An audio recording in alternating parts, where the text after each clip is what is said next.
जे मेट्रिकनि रिजाल्ट बे बिराद टप लेभेलाव थांदों बे बिथांनि क्रेडिट होननानै बुंनाया बे गोरोन्थि जादों। न' बां गारनानै बेसेबां हाग्राबारियाव माइबारियाव उन्दुबोदों दिनै बेबायदियाव बोरै पार्सेन्टेज इमानुवेलनि दिनाव बोरै जानाय? बे समाव एबसुलखौ लानानै सेंग्रा सिख्ला उन्दै उन्दै स्टुडेन्टफोरखौ उन्दै उन्दै हाई स्कुल एमइ स्कुलाव फरायनाय गथ'फोरखौ प्रमद बर' बिथाङा निजेनो लैहोर लैहोर खालि प्रग्राम क्लास 10 नि जे मेट्रिक रिजाल्ट HSLC जेनाखि एग्जाम बे एग्जामनि रिजाल्ट ओंखारदों। बे ओंखारनायाव दिनै चिरां जिल्लाया हाइस्ट पार्सेन्टेज पास जानाय जों नुनो मोनदों।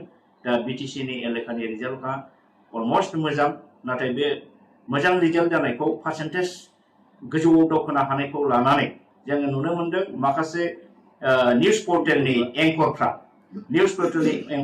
बे क्रेडिटखौ दानि बिटिआर सरकार इउपिपिएल सरकार बा बिथां चिफ एक्जिकिउटिभ मेम्बार प्रमद बर'नि नामखौ लानायखौ जों नुनो मोनदों।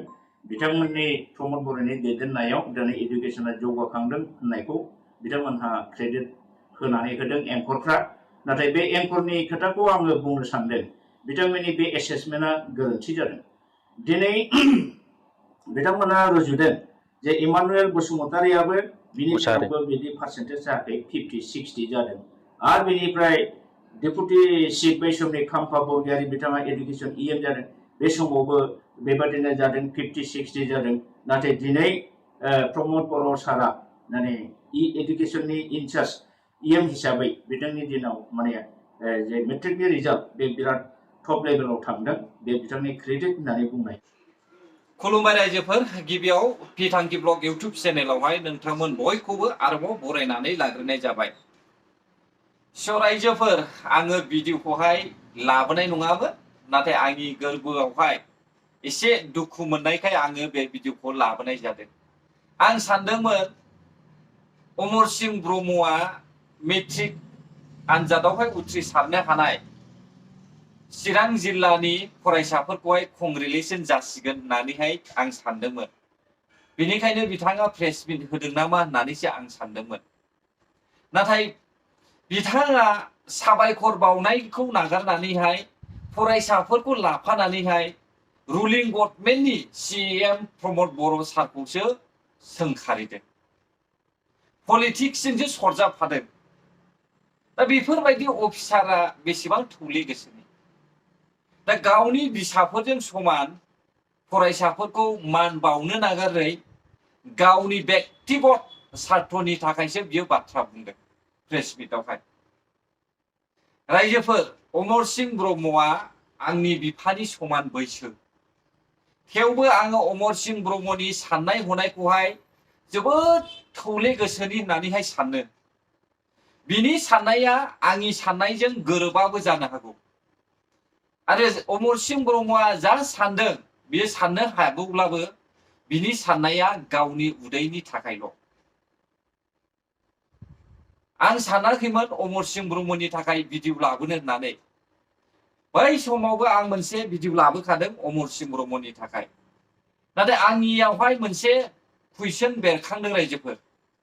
अमर सिंह ब्रह्म, नामा अमर, सिंहआबो टाइटेल, ब्रह्मआबो टाइटेल। दा अमर सिंह ब्रह्मआ बबे बेकग्राउन्डनिफ्राय फैनाय? सिंहआ माब्रै बर'नि गेजेरावहाय टाइटेल जानानै फैखो? आरो दुर्गा दास बर', दासआ बबेनिफ्राय फैखो? बर'आ माब्रै जाखो?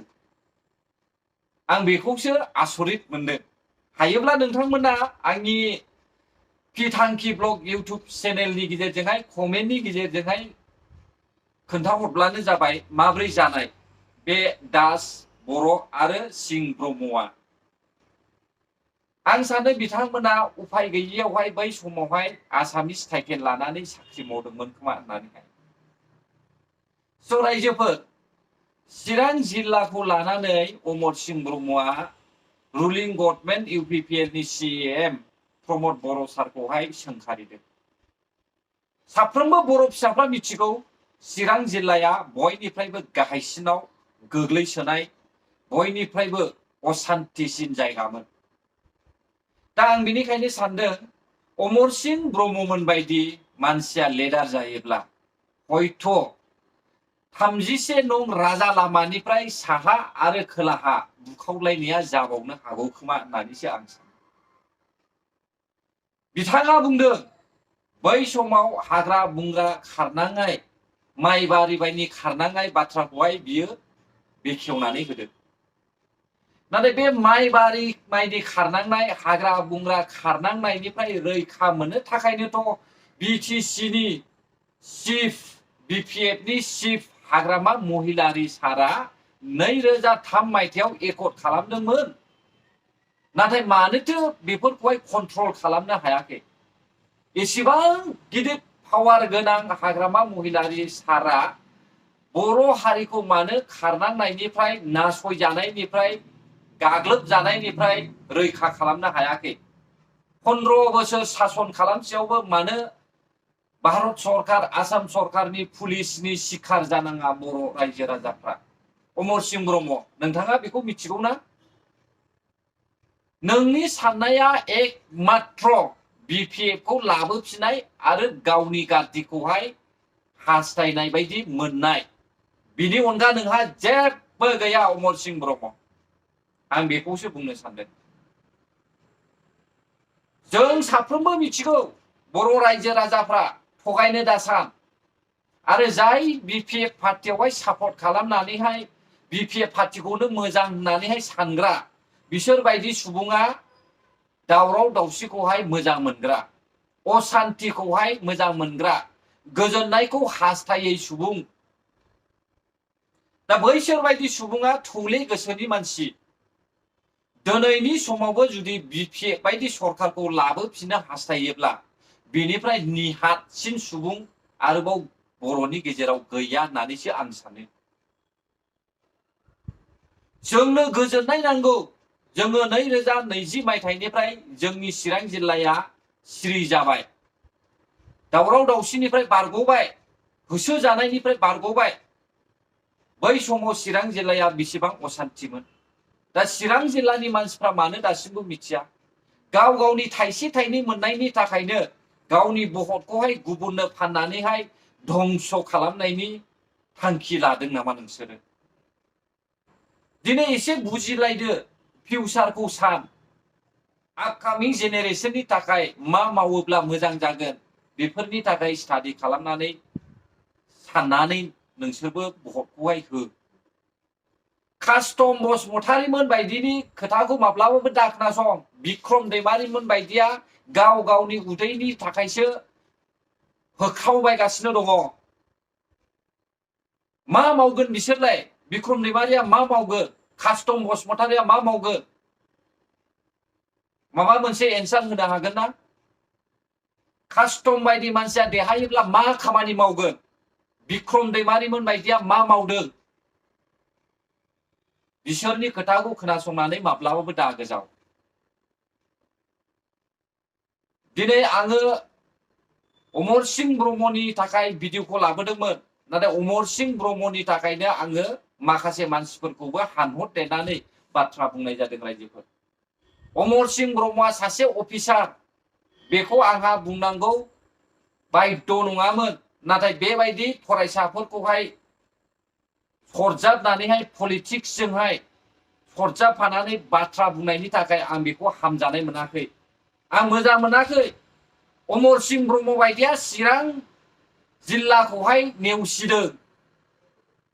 बै समावहाय BPF जेब्ला सरकार सालायदोंमोन अब्ला चिरां जिल्लाखौहाय नागारनानैहाय क'क्राझारखौल' नायदोंमोन। बाक्साखौबो नायाखै बियो। उदालगुरियाव नायाखै। रिहन दैमारिमोन बायदिया उदालगुरियावहाय रावजोंबो सैजाया। दिनै बिसोरबायदि मानसिया मा मावदों? बेनिखायनो जोंनि रायजो राजाफ्राबो एसे स्टाडि खालाम। रायजोफोर, आं सानो बे आंनि भिडिअआवहाय गोबांथार नेगेटिभ कमेन्टआ फैखासिगोन।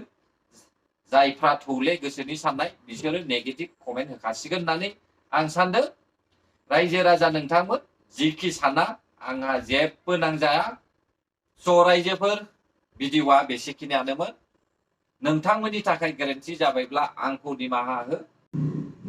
जायफ्रा भिडिअखौ जोबजासे नायबाय बिथांनिसिम रोजा रोजा साबायखर बावहरनानै भिडिअखौ बेयावनो फोजोबनाय जाबाय। गोजोन्थों बर' हारि, जै जाथों, जै बर' हारि।